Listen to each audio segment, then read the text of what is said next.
Comparto desde aquí, desde Barquisimeto, Estado Lara, Venezuela, el mensaje 36 del año en curso 2023 y 61 años de Acuario en el contexto del canal y programa radial y podcast Superando Nuestros Límites.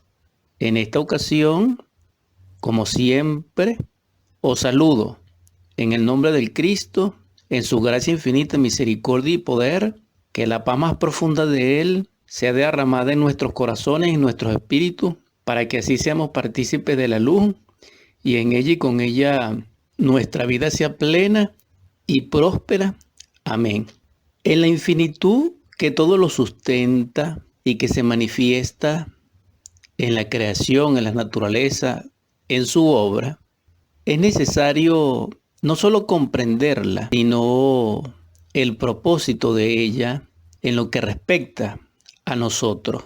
Porque bien es sabido que todo ser tiene el don, el propósito y el fin de crear, de producir, de dar un fruto, de presentar una obra, y nosotros no somos una excepción. Y esto es inmanente a la vida, lo creativo, la fuerza creadora, las fuerzas creadoras, las cuales somos copartícipes en gracia de Dios, que es el supremo y primero y único engendrador, receptor y manifestador de esas fuerzas creadoras, reproductivas, cuyo fin es la diversidad infinita de la vida. Entonces la vida es lo supremo. Esa vida es manifiesta, es inmanifiesta. Es manifiesta en el Dios creador a través de su voluntad, imaginación y poder y gracia, y es manifiesta en el Dios que crea al Dios creador, y que en la tradición antigua se conoce como agnostos deos, que es el sagrado absoluto solar inmanifestado, que es el no ser en el ser. Por cierto, recuerdo aquellas palabras sigilosas en los templos de Menfis, de Tebas, en las arenas del desierto y en los templos iniciáticos de las pirámides y de las criptas en Egipto, cuando se enseñaba al oído de que Osiris era un dios negro.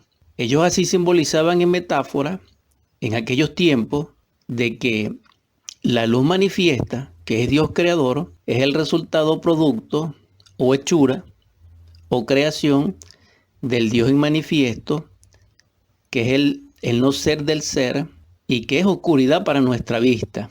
Entonces Dios para nuestra vista, en su luz, en su presencia, es oscuridad para nosotros, porque somos imperfectos, porque no somos conscientes. Entonces en esa imperfección, en esa inconsciencia, aparece la oscuridad, las tinieblas. Por eso Osiris es un dios negro.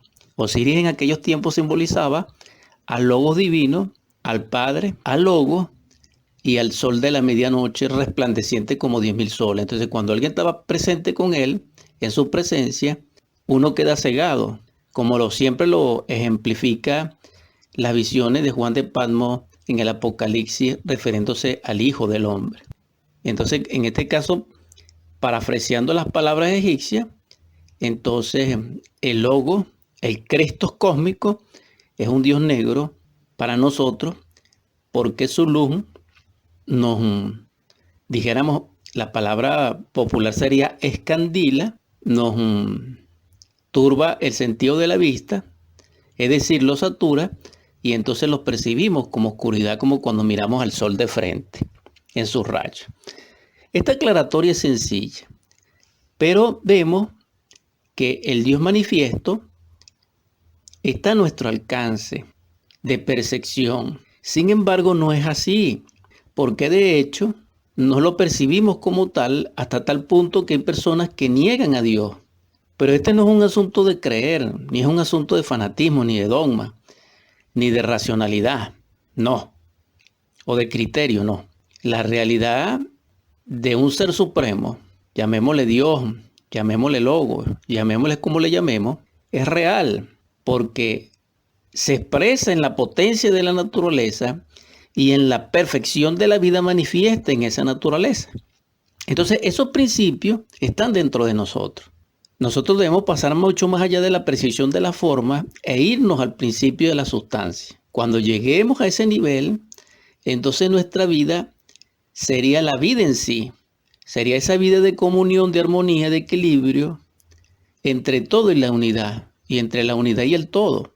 Y entonces así seríamos una personalidad centrada.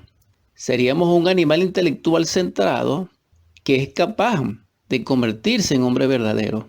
Es decir, que ya está en capacidad de convertirse en hombre verdadero porque desarrolló dentro de sí no solamente la capacidad de comprensión de la unidad, en el sentido unitario de percepción y de comprensión de la vida manifiesta y del espiritual, sino que también en esa medida comprendió de que tiene un propósito y que ese propósito deviene de su Padre Madre, que es su divino Elohim, y del Padre de toda paternidad a nivel mayor o a nivel macro, como fruto de la vida.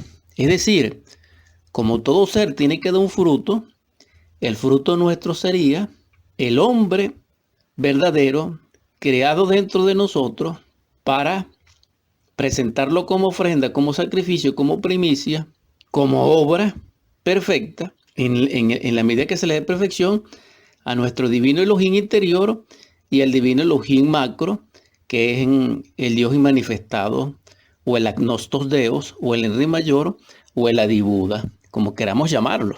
En todo caso, esta exhortación es extraordinaria, hermanos y hermanas, porque nos actualiza el llamado a la gran obra. Nos actualiza el llamado hoy, aquí y ahora, al despertar de la conciencia, a la autorización íntima del ser en el ser y en rectificar nuestros pasos al sendero de la luz por la luz. Paz inverencial.